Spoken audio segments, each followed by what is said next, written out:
Hi guys, welcome to Mama's Tutorials. Today we're looking at negative feedback to say how does it work. Your body is exposed to a lot of things, you eat a lot of different things. How does it maintain itself? So firstly, we need to know that we need to be aware of homeostasis to say our body has to maintain a constant internal environment, a constant. That's why we even say that your temperature mustn't be above 37 degrees. When now your temperature is on 38, we will know something is not right. Or your temperature now is way below the standard, we will know that something is not right. So the body has to maintain the same internal environment, the constant environment. And how does it do that? It does it using through the use of negative feedback mechanism. This negative feedback mechanism is the mechanism that says, okay, it notices that there's an increase. I can use an example of sugar level to say, no man, your sugar levels are way too high. Your body will react in a way that it wants to lower the sugar levels, right, to a normal. Once it reaches the normal, to leave it there. Or now they have dropped too low, your body will find a way of trying to bring them back to normal. Once they are back at normal, then it will leave it like that, right? So we need to understand the sequence of events in a negative feedback mechanism to say what happens. So we have about 7 steps. The first step being an imbalance is detected. I hope you guys can see that. An imbalance is detected to say, now your body has sensed that something is not right. So number 1, an imbalance is detected. After that, a control center is stimulated. Remember, we talked of the glands that release these hormones, right? So it means they are notified, right? A control center is stimulated. After that, the control center responds. And after the response, a message is sent to target organs, right? The target organs are the organs that really does the job, right? And what do the target organs do? They respond as well. So the response, it opposes or it reverses the imbalance, right? If it was the sugars, now they are too high. Now the target organ will make sure that they are brought back to normal, right? Or if they were too low, it will bring back to normal by increasing them, right? So at the end of the day, we will have balance restored. Okay, so let's have a look at this example of feedback mechanism, a practical example of feedback mechanism. They were just saying the target organ will just say, now we want to focus on the exact target organ and see how it works. Okay, so now we are looking at the regulation of thyroxine in the human body. Remember, thyroxine released by the thyroid gland. So now the glands that are involved in this, we have gland number 1, which is the thyroid gland. The gland number 2, which is the pituitary gland, right?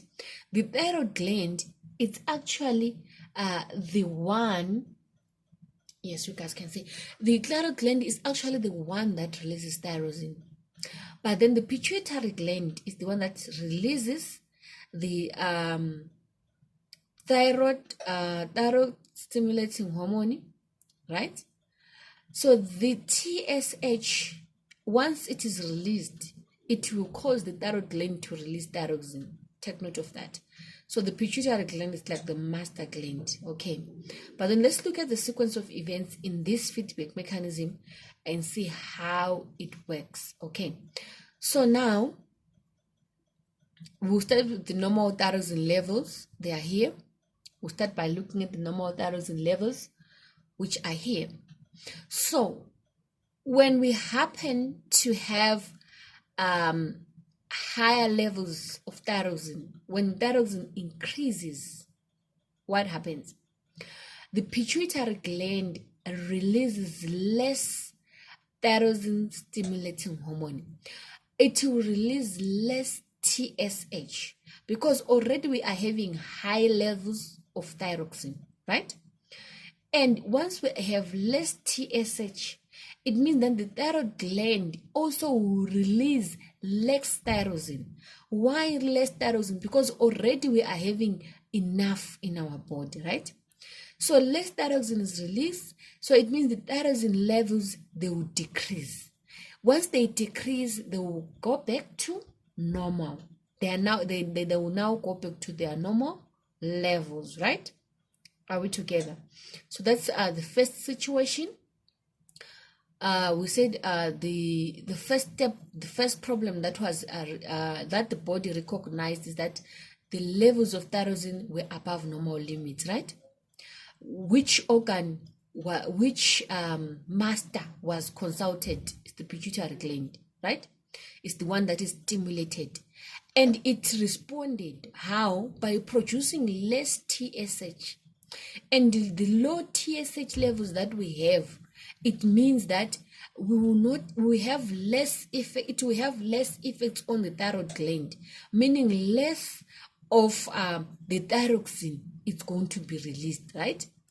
And this means that the thyroxine levels at the end of the day, they will end up decreasing. And when they decrease, they will then reach the normal level that is required, right?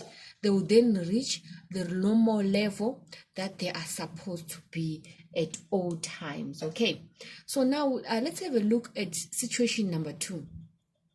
Remember, we always read from the normal thyroxine levels. So now we are having normal thyroxine levels, but then something happens.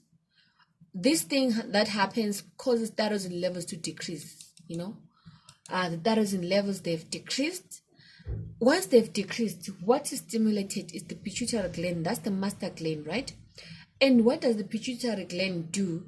It releases more the thyroxine stimulating hormone.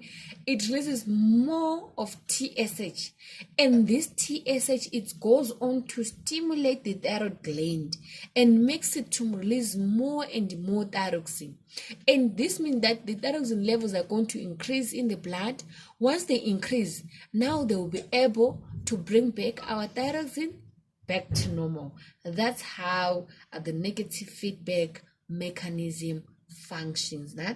That's how it works. Okay, so that marks the end of our chapter of the endocrine system.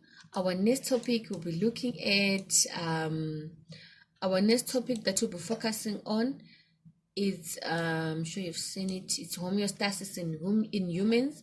Now we are looking at homeostasis in more detail, to say how is a constant environment maintained by our body.